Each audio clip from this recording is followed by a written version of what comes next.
Hey, this is Charles with Rocky Mountain ATV MC. Today I'm going to show you how to change out the ball joints on your ATV or UTV.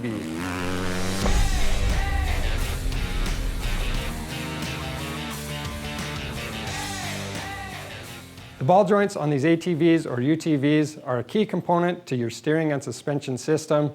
Now, since these are off-road machines, the boots on these ball joints can actually get torn and allow foreign debris to get in there, and they'll wear out prematurely.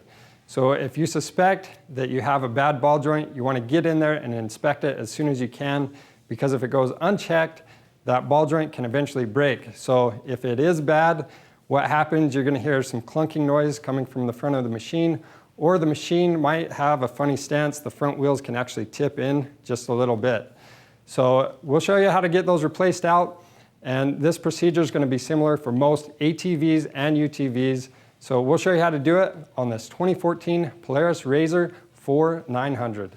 To do this job, we have some safety glasses, rags, common hand tools, some snap ring pliers. Now, as far as specialty tools go, we're going to show you 3 different methods to get these ball joints changed out. And by far the easiest is this Tusk ball joint tool. You can use this tool with the control arm still on the machine. Now, it fits ball joints that have an outer flange diameter of 35 millimeters or less. So if you do have a ball joint that's larger than 35 millimeters, we'll show you the hammer and socket method, as well as a press method if you have access to a shop press. Now, as far as parts go, we've got this Tusk ball joint. We're going to be using these, but we have several different options on our website, so be sure to check that out. We're also going to use some Loctite, contact cleaner, penetrating lube, and some grease. The first thing that we need to do is verify that the ball joints are bad. Now, while we're testing these, it's a good time to check your wheel bearings, tie rod end, as well as the control arm bushings. To do that, we'll securely jack up the front of the machine, and then we're going to rock the wheel from top to bottom, side to side, and we'll have somebody help and look on the back side of the wheel and check for any play. Now, what you're looking for is any free play in the ball joints or any of the other components. If you do find free play, then you'll want to replace that component. For us, we have free play in our upper and lower ball joints. If you did have some free play in your ball joints, the next step is to lower the machine back down, loosen up the lug nuts, and then we'll securely raise the front of the machine again, and then remove the wheel. First, we're going to replace our upper ball joint. To do that, we're going to remove the front brake caliper, and when we remove this, you want to support it so it's not hanging by the brake line. You can use either a box, or we're going to use some mechanics wire and just hang it from a metal tube. With the brake caliper out of the way, we'll remove the upper ball joint pinch bolt. Now, to make it easier to use our Tusk ball joint tool, we're going to remove the lower shock mounting bolt, and we're going to use a bungee cord to move this shock up out of the way.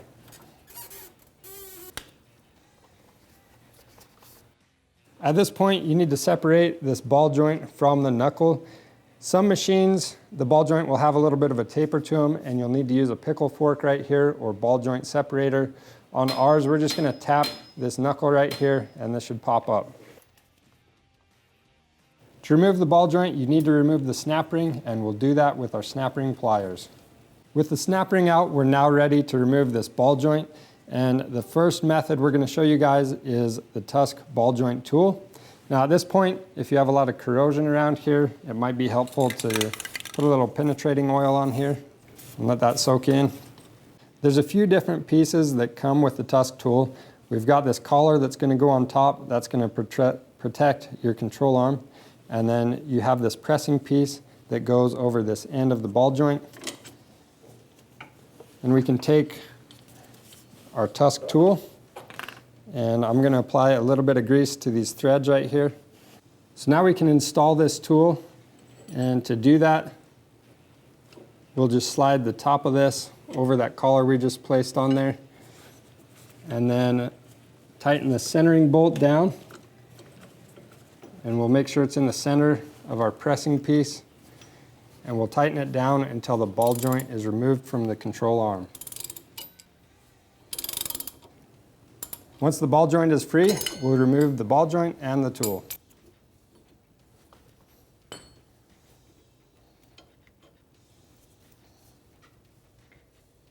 With the old ball joint out, we can now install the new ball joint, but before we do that, we're going to use some contact cleaner and clean the end of this A-arm where the ball joint mounts up, and then grease this surface, and that's going to help with installation.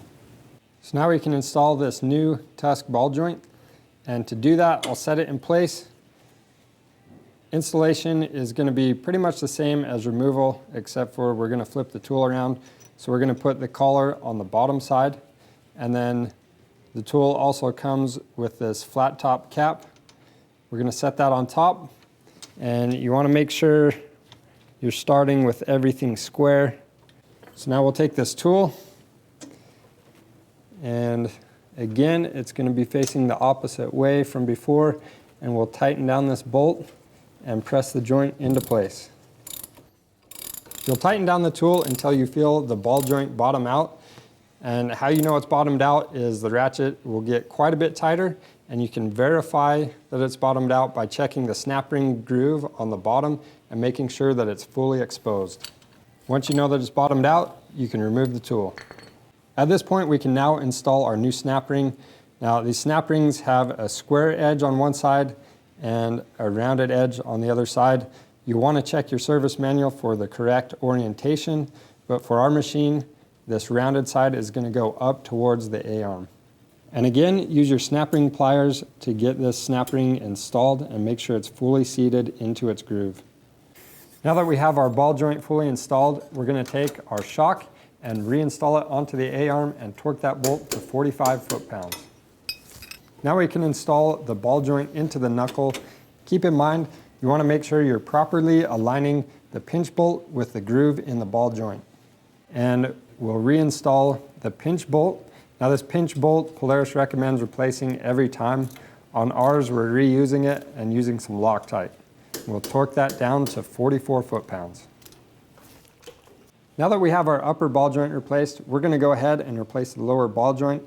This is where we're going to show you guys a couple of different options if you choose to use them. We'll show you how to use the shop press as well as the hammer and socket method. Now, to do this, we are going to have to remove this lower A-arm. So we'll start out by removing this lower pinch bolt right here. And again, depending on your machine, you might need a pickle fork or ball joint separating tool. So once you do that, you've got two bolts holding the A-arm up by the frame. So we'll go ahead and take those bolts out as well.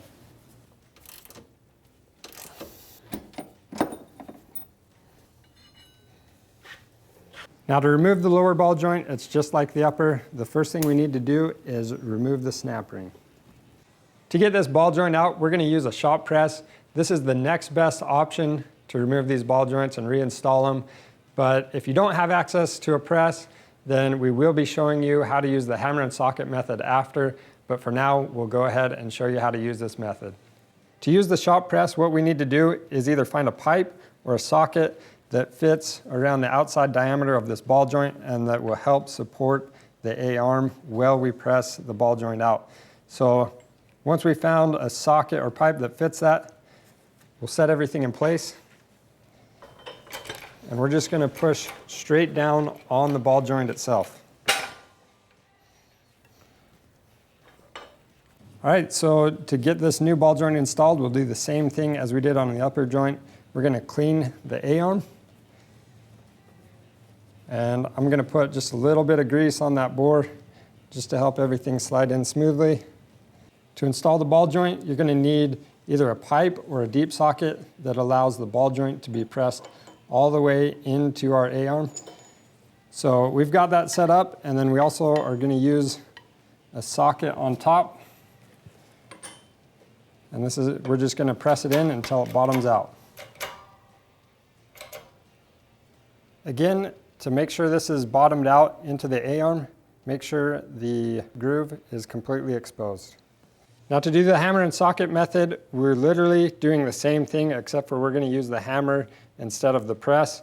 So we'll go ahead and take our A-arm and we'll support it on our socket, and then we're going to hammer this ball joint down into it.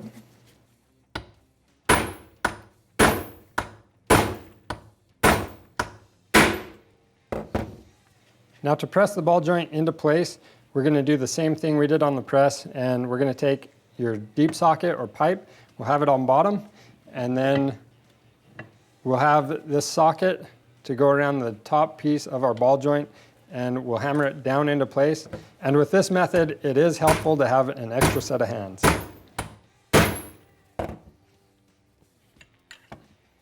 And again, we'll flip it over and make sure that the snap ring groove is fully exposed. That way we know that the ball joint is fully seated. Now we're going to install our new snap ring using our snap ring pliers, and we're going to make sure it's in the same orientation as our other one, with the rounded edge sitting against the A-arm. Just like before, make sure you inspect it and make sure it's all the way down in the ring groove. Now we can reinstall the A-arm the same way we removed it. We'll start at the 2 upper bolts and torque those to 40 foot-pounds. Then we will install the ball joint into the knuckle and tighten that pinch bolt to 44 foot-pounds. And keep in mind that Polaris does recommend replacing all of these bolts and nuts. Next, we can reinstall our caliper, and we'll torque those bolts to 40 foot-pounds.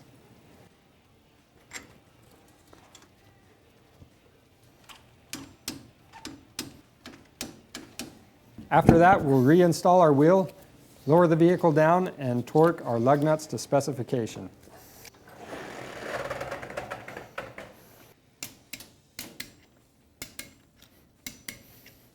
And that's all there is to replacing the ball joints on your ATV or side-by-side. It's really not that bad a job to do, especially with that special tusk tool. If you need these parts or the tool, they're available on our website, so be sure to check that out. And remember to subscribe to our YouTube channel because we have a ton of other helpful videos on there. Thanks for watching.